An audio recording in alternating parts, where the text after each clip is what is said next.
नमस्कार, मधुस किचनमध्ये सर्वांचे स्वागत आहे। आज मी आपल्यासोबत शेअर करणार आहे हलवा मच्छीची मालवणी पद्धतीने कढी बनवण्याची किंवा सार बनवण्याची संपूर्ण रेसिपी।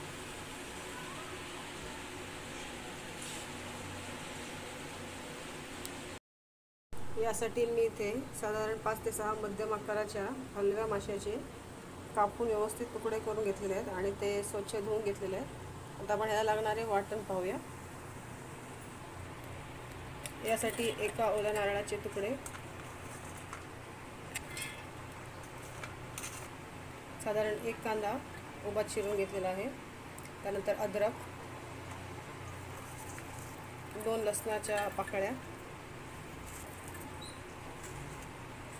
साधारण 12 ते 15 लाल मिरच्या, तिखट आपण आपल्या आवडीनुसार कमी जास्त करू शकता, त्यानंतर धणे,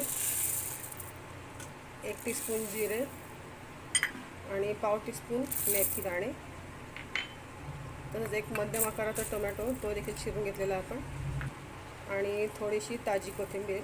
तर हे सर्व आपल्याला बारीक असं वाटण करून घ्यायचं आहे।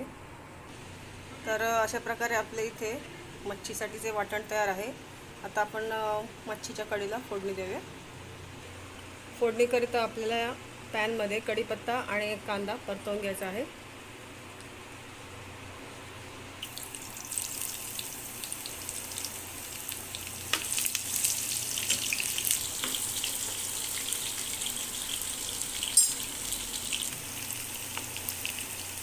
कांदा आपल्याला मस्त असा गोल्डन ब्राऊन करून घ्यायचा आहे, जेणेकरून मच्छीच्या कढीला किंवा माशाच्या साराला छान चव येते।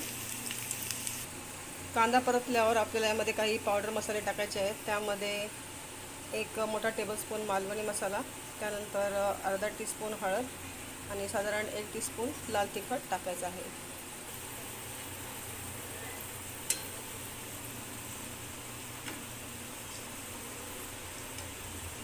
आता यामध्ये मच्छीसाठी तयार केलेल्या मसाल्याचे तयार वाटण आपण यामध्ये टाकून व्यवस्थित परतवून घेऊया।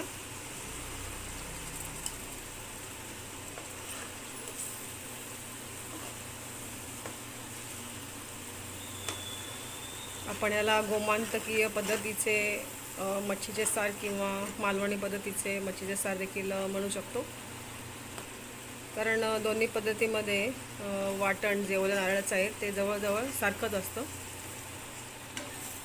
आता मसाला व्यवस्थित परतून झाल्यावर आपण यामध्ये कोकम ॲड करूया।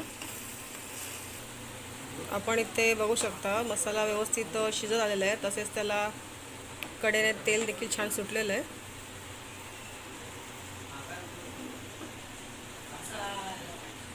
आता हा मसाला व्यवस्थित शिजण्यासाठी आपण यामध्ये थोडे पाणी ॲड करूया, तसेच चवीपुरते मीठ देखील मिसळून घेऊया। आणि महत्त्वाची टीप अशी म्हणजे की हलवा हा समुद्रातला मासा असल्यामुळे तो आपसुकच मिठाळ असतो, त्यामुळे त्याला फारसं मीठ टाकायचं नाही।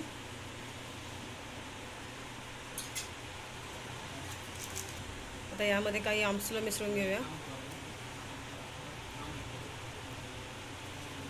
या ठिकाणी आपण सुकलेली कैरी किंवा आंबोशी ज्याला आपण म्हणतो ते देखील टाकू शकतो। दोन्हीमुळे कालवणाला आंबट अशी अप्रतिम चव येते। हे व्यवस्थित मिसळून घेऊया। आता याला एक छानशी आपण उकळी काढून घेऊया आणि मग त्यामध्ये आपण नंतर मासे सोडूया। तर तुम्ही इथे पाहतच आहात की उकळी यायला ऑलरेडी सुरुवात झालेली आहे, तसेच या मसाल्याचा अतिशय छान असा सुगंध येतोय।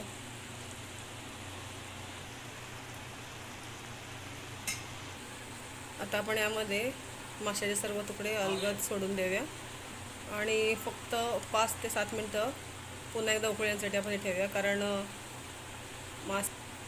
मासा हा फार नाजूक असल्यामुळे त्याचे मांस गळून पडते जर आपण फार वेळ त्याला वाफवले तर।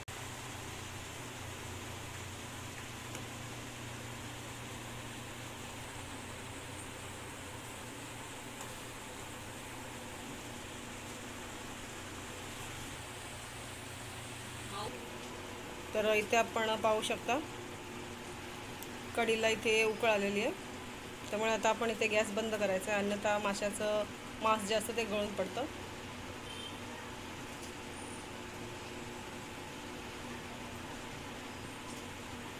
तर अशा प्रकारे आपली ही हलवा माशाची गोमांतकीय म्हणा किंवा मालवणी पद्धतीची म्हणा कढी तयार झालेली आहे. गरमागरम अशा वाफळल्या भातासोबत खाण्यासाठी अतिशय उत्कृष्ट लागते, किंवा तांदळाच्या भाकरीसोबत देखील खाण्यासाठी. जर सोलकढी जर सोबत असेल तर त्याची मजा काय औरच असते. त्यामुळे आपण देखील घरी अवश्य ही रेसिपी ट्राय करा, आणि आपल्याला जर आवडली असेल तर आपल्या प्रतिक्रिया कमेंटमध्ये अवश्य कळवा. तसेच पेजला जास्तीत जास्त लाईक करा, शेअर करा, आणि जर आपण चॅनलवर नवीन असाल तर चॅनलला सबस्क्राईब करा. पुन्हा भेटू अशाच एका छानशा रेसिपीसह. धन्यवाद.